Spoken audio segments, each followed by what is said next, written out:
MZTV. This is Martin Zender broadcasting from my hometown of Canton, Ohio. I was born and raised here, lived here for 22 years. I'm in my sister's kitchen. I thank my sister Kelly for her hospitality. I just had a dental appointment. My boyhood friend is a dentist. That's pretty handy. And I was talking to the hygienist, or is it a hygienist? They have something to do with cleaning your teeth. Anyway, I asked her a personal question. I asked her at the end of our little get together. I said, do you want to go through the tribulation? I honestly asked her this. I said, do you want to go through the tribulation? She goes, no. I said, well, I got just a book from you. It's in my car. It's called The First Idiot in Heaven. She said, I want to read that book. I said, no, you have to read this book. You need to read this book. It's important that you read this book. So I went and got it. And as I'm going to get it, another of the ladies there overheard us and said, I want that book. I got a copy for you too. Hang on. I can't have you two going into the tribulation. Paul's gospel is our escape out of the coming indignation. So I signed copies for them at the dentist. They're reading them now. I took 3 copies of my new book, 1 copy each of my new book, to my dentist and his wife. They are getting the truth. Fantastic. It's only taken about 40 years. But hey, these things take time. Okay, I was driving down here. My plane landed in Cleveland. And I don't know if you noticed, but traveling is a real hassle these days. Some people say it was worse in days gone by. I don't know. I had to rent a car at the Cleveland Hopkins International Airport. And as I was so tired. Listen, so tired. I had to get up at like 4:30. As I'm driving down to Canton from Cleveland, about a 60-mile drive, this phrase occurred to me, kind of like a mantra. You know, it just kept coming to me. It was a holy phrase. It was a beautiful phrase. I think it was an inspired phrase. And the phrase was, I hate this world. I hate this world. And it really felt good. And I looked around. Remember, I talked to you from the Orlando airport? I looked around that airport and I thought, these people they're all interested and excited about something. I just don't know what it is. What could it possibly be in Orlando? Disney World? The Orlando Magic, the basketball team? Certainly not the airport. So I just wasn't understanding. In the meantime, I was reading a book about Job on the way down by Vladimir Gelesnov. And I'm going to share some of these thoughts with you. These are the important things. And I realize that I'm a strange person on this earth. And you are too. So as I'm driving the 60 miles, I feel like I've come through a war. I mean, the technology today, as I keep saying, is a bombardment. And it takes a toll out of you that you just aren't aware. I mean, you don't realize how devastating it is to live during this time on the Aeonian calendar. Maybe some of you do. But I felt it yesterday. And so I thought, I hate the world. And it felt so good. It was almost like I was relieved in some way of responsibility for liking the world. You know how when people get old and they get crotchety and they start to speak their mind, I don't want that goddamn applesauce. They finally can say what they think. Get the hell out of here, Mabel. And it feels so good to them. Why didn't I do this years ago? Yeah, they can all get away with it when they're old. Why not start now? Why not start now as far as the world goes? I'm not saying be rude to people. I'm just saying that, who cares what you think? Yeah, who cares what they think?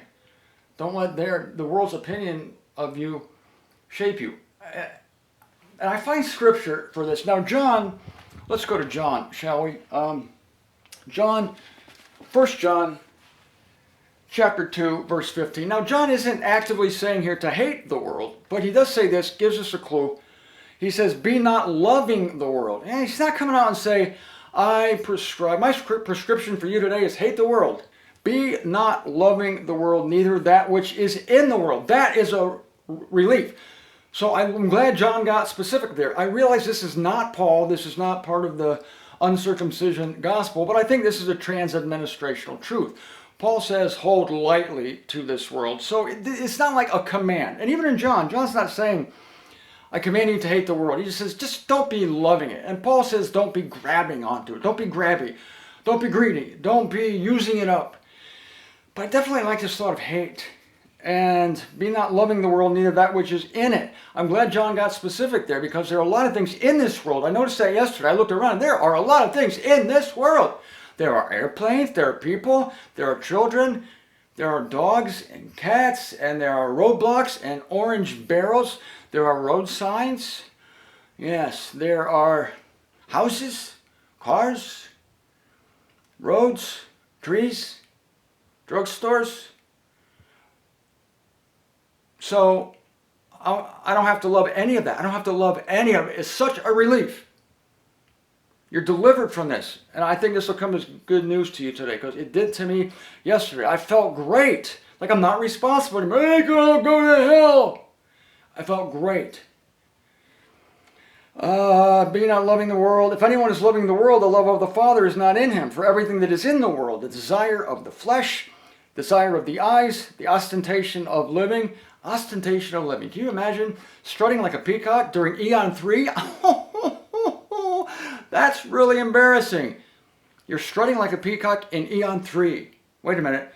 You're a big shot on the Titanic? Ooh, that's impressive. Man the lifeboat. Yeah, it's not very impressive. Ostentation of living is not of the Father, but it is of the world. And the world is passing by. That is a trans-administrational truth. That means it works for the circumcision, works for the uncircumcision. It's passing by. Yeah, why would you want to be a big deal and love all the things in the world when you cannot love the things in the world? Don't love the world nor the things in the world. Such a relief. I'm not responsible for them anymore. The world is passing by and its desire, yet he who is doing the will of God is remaining for the eon. Which eon is he talking about? He's not talking about this one. Now, Jesus did use the word hate. What's going on with my camera here? Jesus did use the word hate, and he used it quite creatively. And I'm going to go to Luke now. I'm going to go to Luke chapter 14 in my sister's kitchen here. Luke 14:25. Now, vast throngs went together with him. Now, if you're being followed by vast throngs, as I often am, I'm recognized in most airports. People go, there's the world's most outspoken Bible scholar. It's embarrassing. Vast throngs follow me around. Here's how you get rid of them. I recommend you get rid of them as Jesus got rid of them. Vast throngs went together with him, and being turned, he said to them. This is how you get rid of a vast throng. It works just about every time.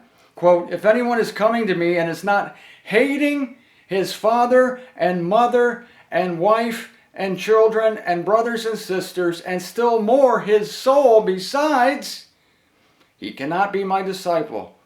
And anyone who is not bearing his cross and coming after me cannot be my disciple. Those are pretty hard words. What did Jesus mean? Well, I'm of the impression that Jesus said what he meant. And he meant what he said. Hate is a scriptural emotion.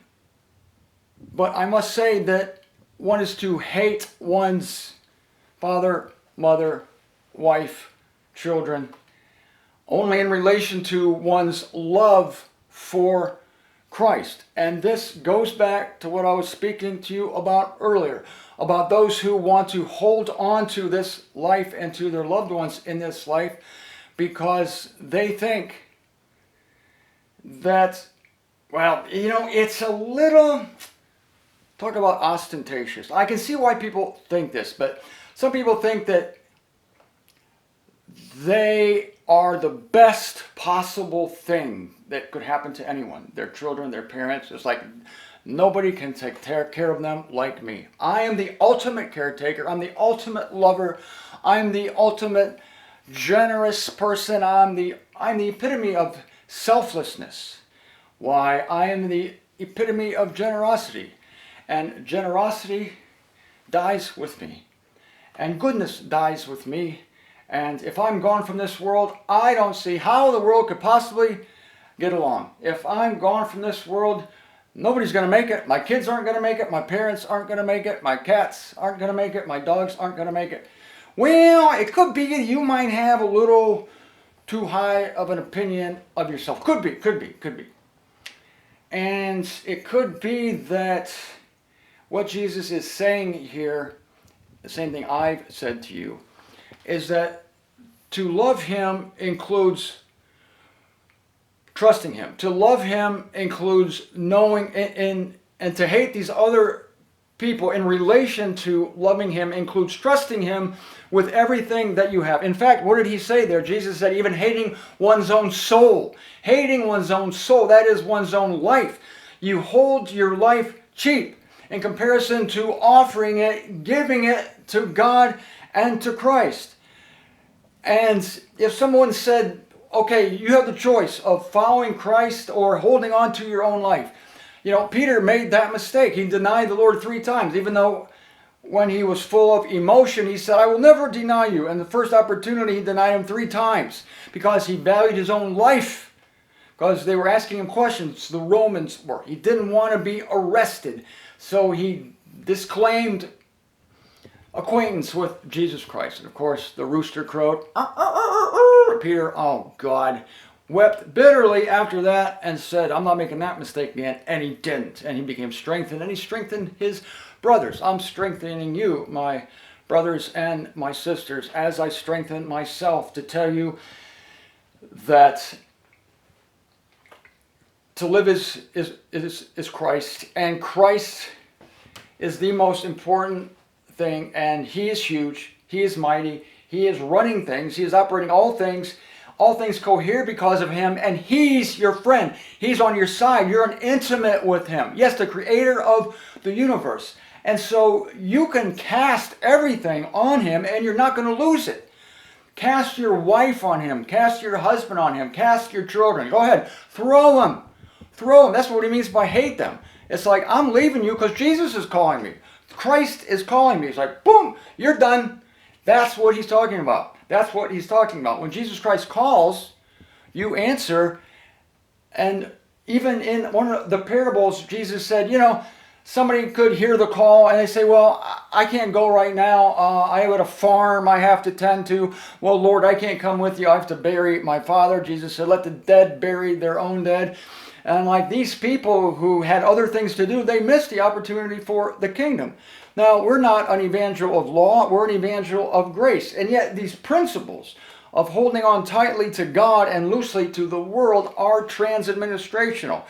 So when I hear Jesus saying to hate, telling his disciples, a great way to disperse a crowd, right? And great thongs. Well, you don't want great thongs following you. Well, you might, depend on the context. The throngs followed him, and one way to get rid of the throngs is to say something like that. Whoever doesn't hate his father and his mother and his brothers and his sisters and his children and his wife and take up his cross and follow me is not worthy of me. Oh boy, that'll get rid of the throngs real quick. And look at our ranks. Our ranks are being thinned because of this same thing. The love of the eon. Paul talked about Demas. In his last letter, wrote to Timothy, Demas loved this current world, loved this eon, and he went off, left Paul because he loved it here. Can you imagine loving it here? I can't anymore. As I'm driving down on I-77 from Cleveland to Canton, I'm saying whatever vestige of love I had for this world, it's gone. I'm crucified to the world. The world is crucified to me. It's growing really, really dim, people. Really, really dim. And it feels kind of good. It's a little bit delicious. It's a little bit relaxing. And in light of what's coming soon to a theater near us, it's a little bit exciting.